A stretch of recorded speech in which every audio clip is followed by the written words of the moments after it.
Imagine this situation. A gunman points a gun at you and says, "Give me all your money or else." A week later, a tax collector knocks on your door saying, "Pay your taxes or face a penalty." Both are demanding your money. Both threaten unpleasant consequences if you refuse. So here's the question. Why is one a criminal and the other only following the law? This is what legal philosopher Hans Kelsen used to explain what law really is. In today's episode, we'll explore who Hans Kelsen is, what his theory of law is, and whether it's still relevant today. Hi, and welcome back to the channel. In this channel, we explore the fascinating world of law with an emphasis on the more philosophical questions like what is law and why do we follow law? Let's get started.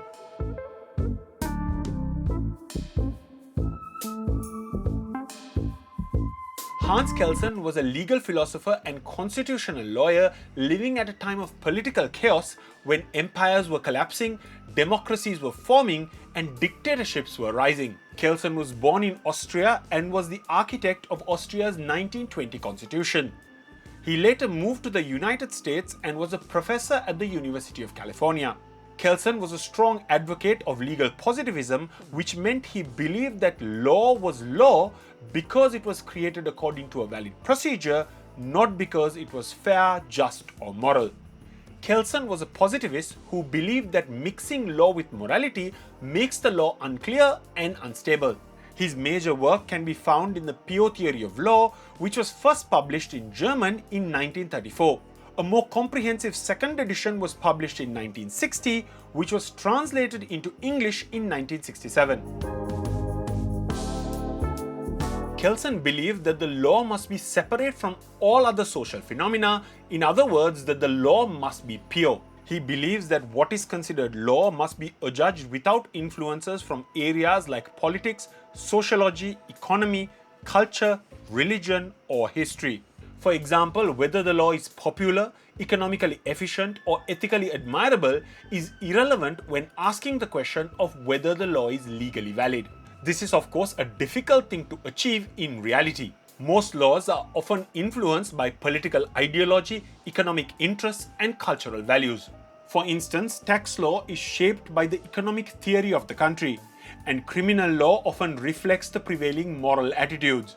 Kelsen's point is not that these influences do not exist. He simply believes that legal theory needs to bracket itself out when defining what law is. For Kelsen, law is not about morality or justice. For him, law is a set of norms. A norm is simply a rule that has the following structure. If X happens, Y ought to follow. For example, if you steal, you ought to be punished. If you earn an income, you ought to pay taxes. If a contract is breached, damages ought to be paid. A norm does not describe what does happen, rather it tells the officials what they should do in the event certain actions happen. It describes what ought to happen within a legal system. This is one of Kelsen's most counterintuitive ideas. According to Kelsen, when the law says speeding is illegal, it's not primarily directed at the drivers. What it's really saying is that if someone speeds, police officers ought to issue a ticket and the courts ought to enforce the penalty. So you are not the primary target of a law. The officials are. Norms apply to officials, granting them the power and the authority to impose sanctions. According to Kelsen, citizens don't violate the norms, they simply commit delicts or wrongs which ought to trigger certain legal consequences. Take another example. A law banning drugs is not a law directed at the citizen. It is instructing police, prosecutors, and judges on how to react if a citizen is found with the possession of drugs. From this perspective, law is a system of organizing state power and not an instruction manual to citizens. Let's go back to our example of the gunman. Why does the gunman's threat fail to count as law? Because his threat of coercion is personal and unauthorized. Compare that to a landlord evicting you using a court order. Even though eviction involves force, it is carried out through legally recognized institutions. That is lawful. The difference is that it's authorized coercion. Legal norms, according to Kelsen, do include the threat of force, but this threat of force is structured, predictable, and institutionally approved. Another key element about Kelsen's theory is that he believes in a hierarchy of norms. Kelsen says that the law is stacked up in layers like a company organization chart. Let's take a parking ticket. Why must you pay it? A parking officer can issue tickets because municipal regulations allow it. Municipal regulations exist because national legislation authorizes it. National legislation is valid because the parliament created it. And the parliament is valid because the constitution empowers lawmakers. Every norm derives its validity from a higher norm, creating a chain of legal authority. So eventually we reach the top of the legal system. This then begs the question, what validates the constitution? Kelsen's answer is because of the Grundnorm or the basic norm, which is the apex rule of the legal system. The Grundnorm is a foundational assumption that the legal system ought to be obeyed. It is not written anywhere, nor enacted by any authority. It is presupposed. So basically he means that the Grundnorm validates the highest point of any legal system. This is similar to the rule of recognition recognized by HLA Hart. Now if you want to learn more about the rule of recognition, you can click the pop-out banner up here to find out more.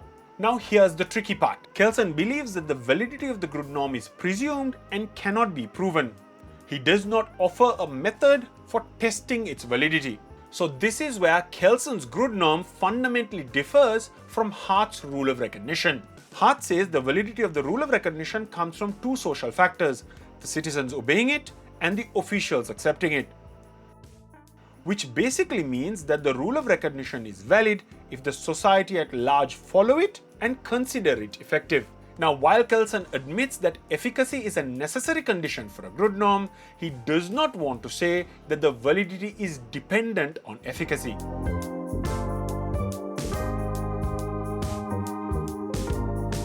Critics argue that Kelsen's theory could treat Nazi laws as legally valid.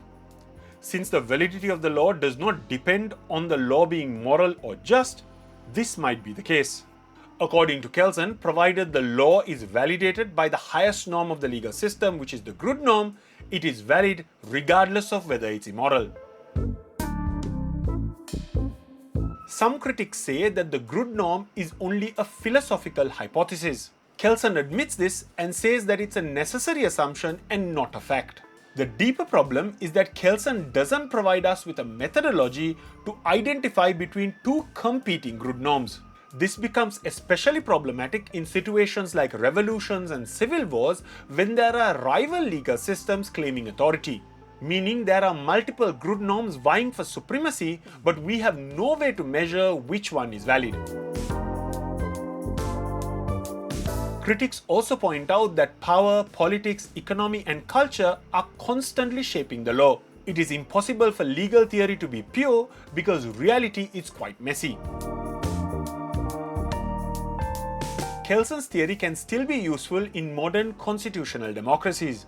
It helps to untangle constitutional disputes between different elements of state, like the courts and the legislature. For example, when a court strikes down legislation, Kelsen's framework explains this as a conflict of norms within a hierarchy, that this is not in line with the Grundnorm of the country and not just a political disagreement. His theory also helps us to understand why some immoral laws can still be valid in a legal system. If a law is passed using legitimate means, its validity is not dependent on its moral status. So when someone says law is just violence with better PR, Kelsen's answer would be yes, but it's structured, authorized, and norm-governed violence. And that structure is what separates a gunman from a tax collector. If you want to learn more about Kelsen and other jurisprudential theories, you can check out my book by clicking on the link which is in the description below. And check out this video next to understand Hart's version of the Grundnorm, which he calls the rule of recognition. I'll see you in the next one. Take care. Bye.